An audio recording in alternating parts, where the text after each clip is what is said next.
this took me like 30 years to figure out. So there's this old idea, you know, that you have to rescue your father from the belly of the whale, right? From some monster that's deep in the abyss. You see that in Pinocchio, for example, but it's a very common idea. And I figured out why that is, I think. So imagine that we already know from a clinical perspective that, you know, if you set out a path towards a goal, which you want to do because you need a goal and you need a path, because that provides you with positive emotion, right? So you set up something as valuable, so that implies a hierarchy. You set up something as valuable. You decide that you're going to do that instead of other things, so that's kind of a sacrifice, because you're sacrificing everything else to pursue that.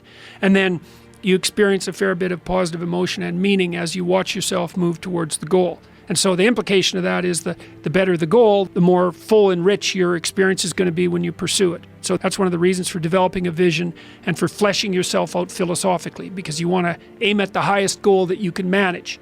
Okay, so you do that. And then what you'll find is that as you move towards the goal, there are certain things that you have to accomplish that frighten you.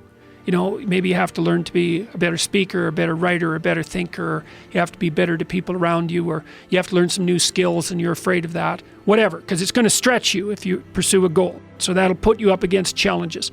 Okay, so all the clinical data indicates, well, the opposite of safe spaces, as Jonathan Haidt has been pointing out, that what you want to do when you identify something that someone is avoiding that they need to do because they're afraid, you have them voluntarily confront it. And so you break it down. What you try to do if you're a behavior therapist is you break down the thing they're avoiding into smaller and smaller pieces until you find a piece that's small enough so they'll do it. And it doesn't really matter as long as they start it, you know, then they can put the next piece on and the next piece. And what happens is they don't get less afraid exactly, they get braver. It's like there's more of them. And then here's why. So imagine you do something new and that's informative, right? There's information in the action, and then you can incorporate that information and turn it into a skill and turn it into a transformation of your perceptions. So there's more to you because you've tried something new. So that's one thing. But the second thing is, and there's good biological evidence for this now, that if you put yourself in a new situation, genes code for new proteins and build new neural structures and new nervous system structures. Same thing happens to some degree when you work out, right? Because your muscles are responding to the load, but your nervous system does that too. So you imagine that there's a lot of potential you locked in your genetic code.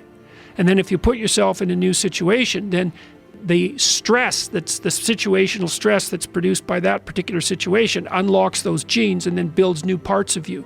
And so that's very cool, because who knows how much there is locked inside of you. Okay, so now here's the idea. So let's assume that that scales as you take on heavier and heavier loads. You get more and more informed because you're doing more and more difficult things, but more and more of you gets unlocked. And so then what that would imply is that if you got to the point where you could look at the darkest things, so that would be the abyss, right? That would be the deepest abyss. If you could look at the harshest things, like the most brutal parts of the suffering of the world and the malevolence of people and society, if you could look at that straight and directly, that would turn you on maximally. And so that's the idea of rescuing your father, because imagine that you're like the potential composite of all the ancestral wisdom that's locked inside of you biologically. But that's not going to come out at all unless you stress yourself, unless you challenge yourself. And the bigger the challenge you take on, the more that's going to turn on. And so that as you take on a broader and broader range of challenges and you push yourself harder, then more and more of what you could be turns on, and that's equivalent to transforming yourself into the ancestral father. You're the consequence of all these living beings that have come before you, and that's all part of your biological potentiality.